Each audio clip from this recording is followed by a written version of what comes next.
a lot of the top brokers, both nationally here in the US and internationally. Spent a lot of time building my business, learning. I was involved with the local real estate board. I sat on an ethics committee because that was important to me. I went through the Tony Robbins program because I think when you're on a learning journey, you'll never go wrong, quite honestly. And it's important to be able to change with the times and to learn. Yeah, sounds like you're continuing that.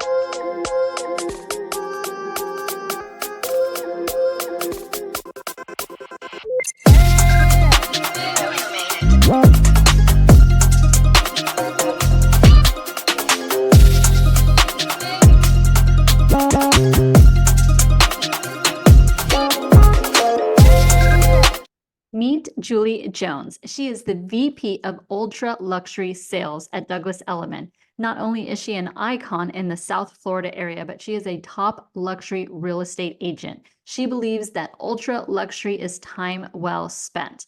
Definitely want to check her out on Facebook, facebook.com/Julie Luxury, where she is going to provide you with a free wealth report. What's included in this wealth report? Incredible information, not only about real estate here and international, but trends and things that they are predicting for the future. Information you want to have.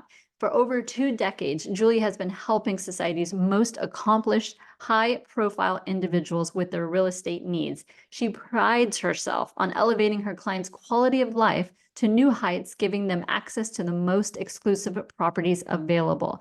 Definitely check out facebook.com/Julie Luxury. Message her today and get a copy of this free wealth report. Check out the podcast where I get to interview Julie, and she's going to tell us about marketing trends, what she sees in the ultra luxury market, and what you need to know when you're shopping for a luxury home.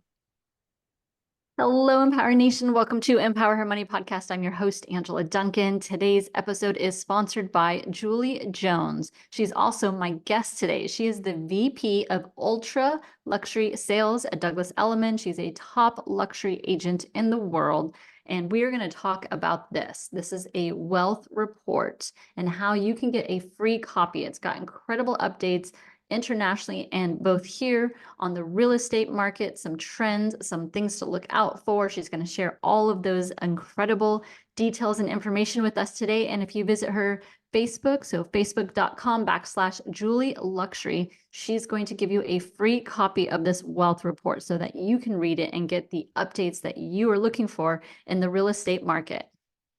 Hi, Julie. Welcome to Empower Her Money podcast. How are you today? I'm very well, Angela, and I'm thrilled to be here with you on this beautiful South Florida morning. I know the weather is gorgeous outside. It is. Perfect. And we are on location too, so I'm excited.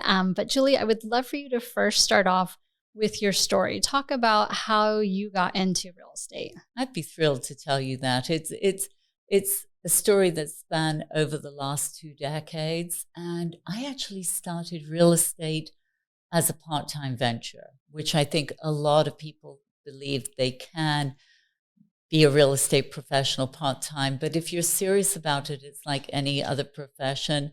And it grew very quickly to a big business for me. So which involves a lot of evening and weekend work. But when you have a passion for what you do, you really don't count the hours. You're involved, and your business grows organically from there. So that's how I started in the business. I was very fortunate to have a great corporate background with Vauxhall Opel, which is the Euro division of General Motors. I was hired as their first zone manager. I was 25 years old. And it was actually as a result of a Sex Discrimination Act here in the US that I went into the car business. The car business is a great background for real estate because you're accustomed to long hours and you have no fear of rejection. So that's how my journey started, and my business grew from there. What made you decide to get into real estate? Because that's a very different field that you started in. It's a very different field. I think it was actually my love of marketing that attracted me into real estate. I was fascinated by these big, beautiful homes. I used to drive Hillsborough Mile and imagine representing the sellers of these estate homes and how excited that would be. But I think also for me, it was the desire to genuinely help people, because real estate is in many ways matchmaking. You're matching individuals to the different homes and to the lifestyles that are going to be right for them at their particular time. So that may be finding the perfect home for a family. It may be relocating businesses here from New York. It may be preparing people to downsize, so they're moving from a big estate home to a condominium.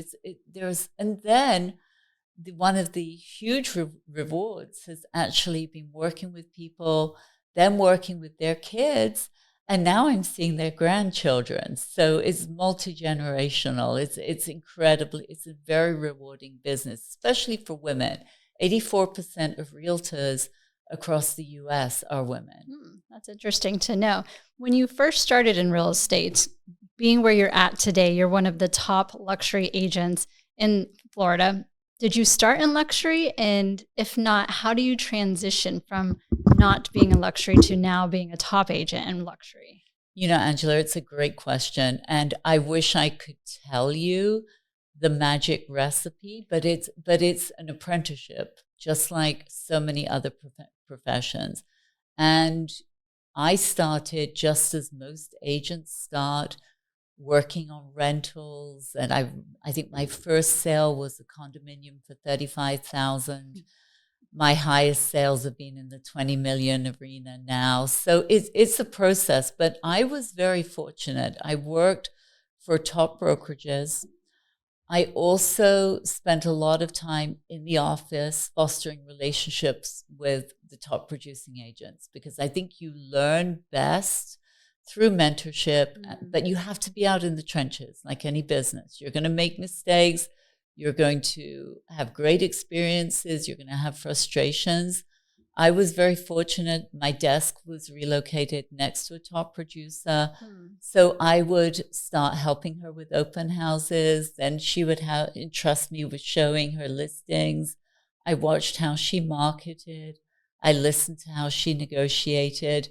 So it was a very organic growth of my business, quite honestly. And I love that. So you were taking the time to invest in your education, but you weren't being selfish. You were helping the person who was mentoring you as well. Yes, absolutely. And it was a wonderful process. I don't think I would have enjoyed learning any other way.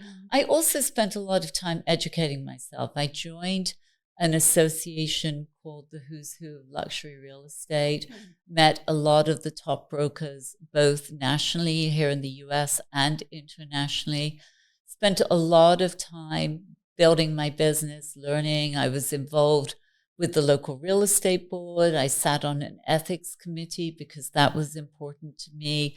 I went through the Tony Robbins program, because I think when you're on a learning journey, you'll never go wrong, quite honestly. And it's important to be able to change with the times and to learn. Yeah, sounds like you're continuing that education journey too. So a couple years ago, things changed a little bit for you. You had your own brokerage and then you joined a company. Talk about how you made that transition and why you decided to do that. So I owned my own private brokerage, which I chose to sell a couple of years ago, mainly because I wanted to go back to the grassroots of the business and reposition my personal business. At the time when I sold the brokerage, it was enormously successful as a private brokerage. The average transaction was 3.2 million.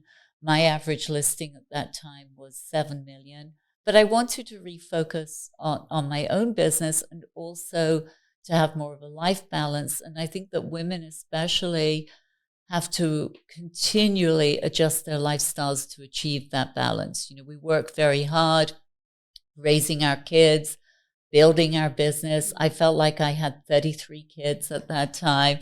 I loved what I achieved. It was enormously rewarding, but I did want to do something different.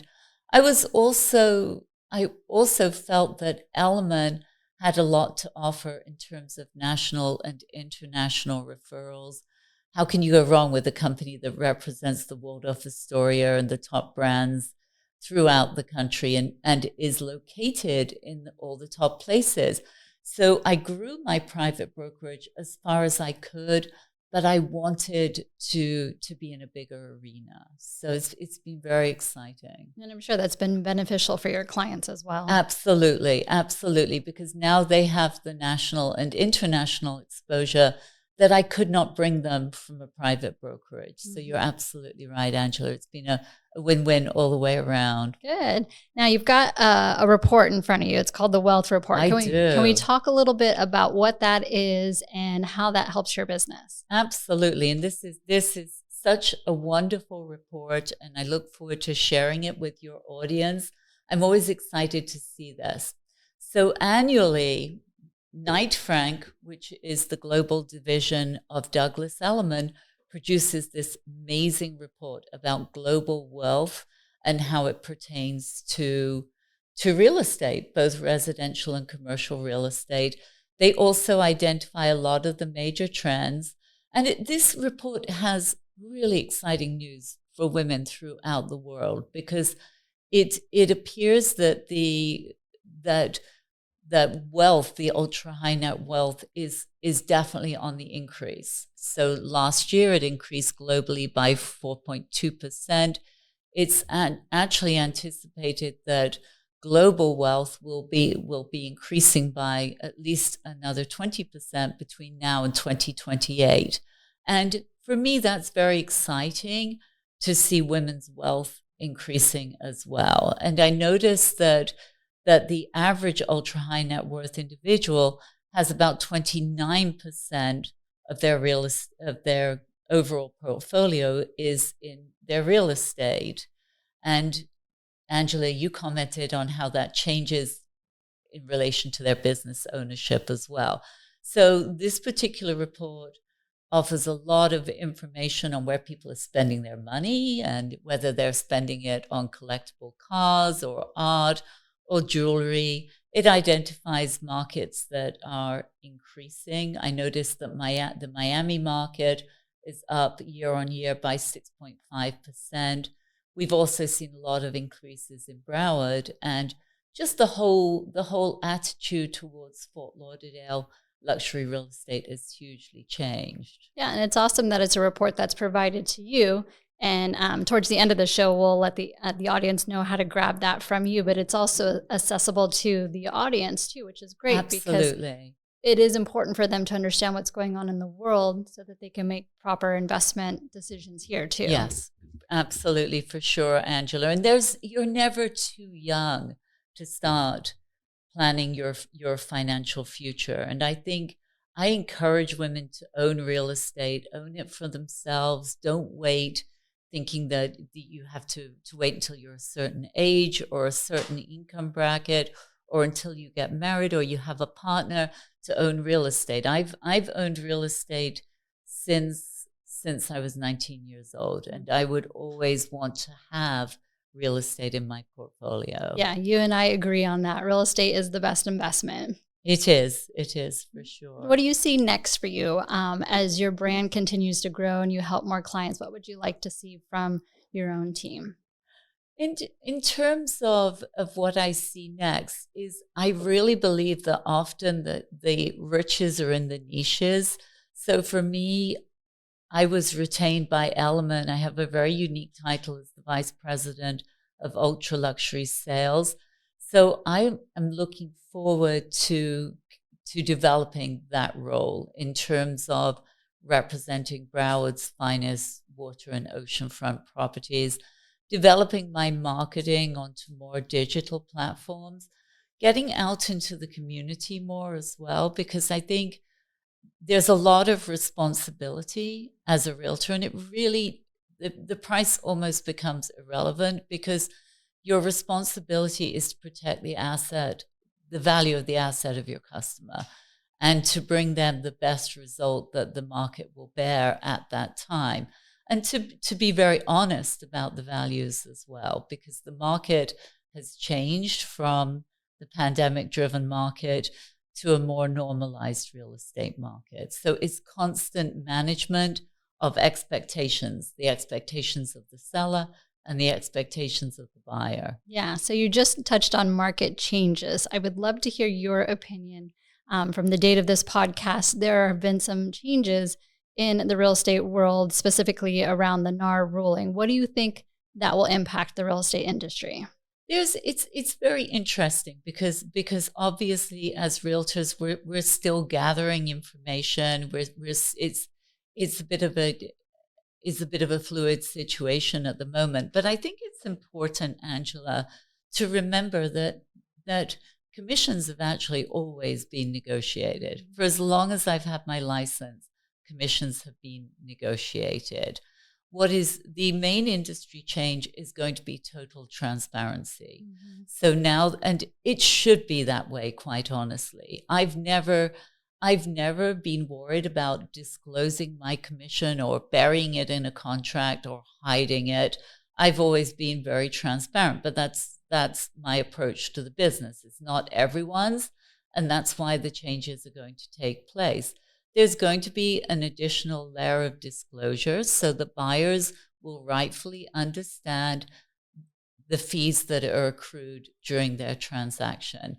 So I think that there's going to be some confusion. There was a lot of confusion about agency overall, understanding seller representation, buyer representation, transactional representation. So my hope is that the changes will be good for the industry, that it will encourage agents to be even more professional, to sit down with buyers. There will still be buyer representation. I've been talking to some of the developers in South Florida. They will continue to compensate buyers' representatives, as I'm sure people will across the sector, but there'll be additional levels of accountability and documentation. Yeah. If you could give advice to maybe an agent who might be newer to the market and isn't accustomed to asking for a buyer broker agreement or talking to a buyer about the commission, what advice would you give to them? To be totally honest, real estate brokerage is a professionalism, just as yacht brokerage and investment brokerage, art brokerage. Everybody's getting paid a fee. I feel that it's going to be tough for agents that are coming into the market new, unless they have a book of business, because any business today, especially since the pandemic, relies on the relationship. Mm-hmm. It's relationship driven. Mm-hmm. So if an individual is established in the community and really understands the responsibility of brokerage, they will be just fine. Mm-hmm. There's going to be confusion. There will be people leaving the business. There's no doubt about it. There will be some restructuring, but there are still going to be homes sold every day of the week, and there's still going to be a brokerage fee involved. It will just depend on how it's presented and regulated. Yeah, just a different conversation. Yeah.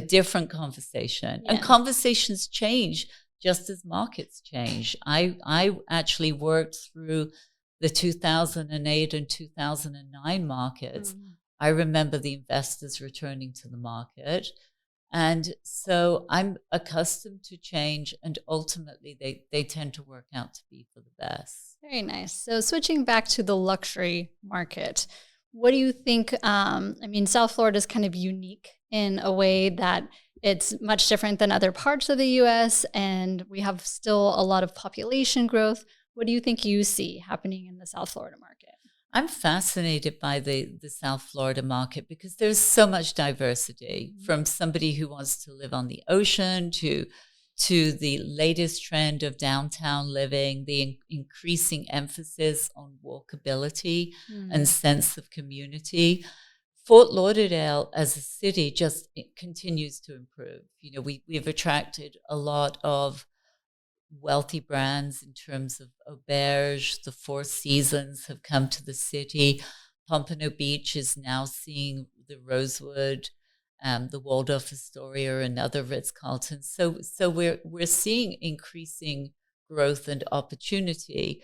And also, the pandemic changed Fort Lauderdale as a city because we're no longer a spring break environment. We do have our spring breakers, and they can go home. Well, yes, but actually, it actually they're brings money. actually very well behaved this year. And we they welcome bring money them. to the city. They bring wealth to the city, and this year they just bring a lot of extra traffic as well. But Fort Lauderdale is a great place to invest because, Angela, you of all people know the vital components to real estate investment are a strong infrastructure. We have that. We have Hollywood International Airport that has just earned, I think, a huge grant for expansion, more direct flights into Miami now through the U.S. We have a prospering seaport. Disney has just relocated here. So you drive over the 17th Street Bridge and you'll see the Disney cruise ships. We have an amazing convention center that's going to be completed. So there are, when ladies are looking to think about real estate investment and places to invest, you do need to look for these healthy infrastructures. So it's a very buoyant real estate market. Yeah, sounds like, Broward County has put a lot of money into creating that structure. Absolutely, and continues to. And it's an exciting and safe city to live. So there's a lot of good things going on. And for women, the opportunities in terms of startup and business ownership in South Florida are significant and growing. Yeah. And I will say, as a woman that lives in South Florida, I agree with that too. And I'm a foodie.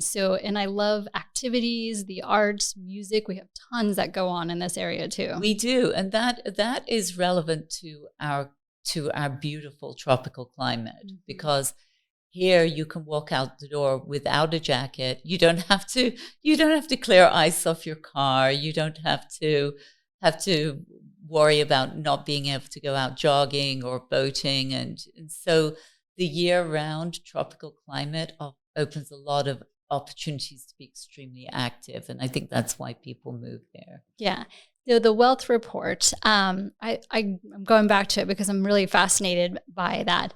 But the information that's in there, does it talk about other countries? What else can we read that's included? It does. It does. It has a huge global reach because Knight Frank is a global network. I actually had the opportunity recently. I have 3 of my customers who go between London, Dubai, and Fort Lauderdale. So I was able to connect with a fabulous agent in Dubai and open some relationships there. So Knight Frank is a truly global organization. The magazine, the report, does identify growth markets in Singapore, Australia. So it's a global resource for sure. So if our audience wants to get a copy of that from you, how do they reach you to get a copy? Absolutely. I would be delighted. We can email a copy. They can reach out to me via Instagram. And my Instagram address is Julie Jones Luxury, which is also the same as my website. Or they can reach me on my telephone number, 954-328-3665. And my email is julie.jones@elliman.com. Elliman is ELLIMAN. Yeah. Any final notes as we head out of this podcast? I think that it is important to network and to get out into the community. I would never have met you, Angela, without my Luxury Ladies networking group. So girls, get out in the community and be vigilant about monitoring your finances. Do not just assume that other people will do it for you. It's a constant process. And always remember that no matter what business you're in, people will remember you for the way you make them feel. They don't always remember when they purchased the house, when they moved into the condo, but they will always remember how you make them feel in business and in life. Yeah. And I'll say, we got out, we met at a great networking event, And I just knew when we met that you had some great information to share. So I really appreciate you being on Empower Her Money podcast. Thank you so much for the opportunity, Angela. Thank you. Thank you so much for tuning into Empower Her Money podcast. Hope you enjoyed this episode. Don't forget to subscribe, share this podcast, and leave a review wherever you are tuning in.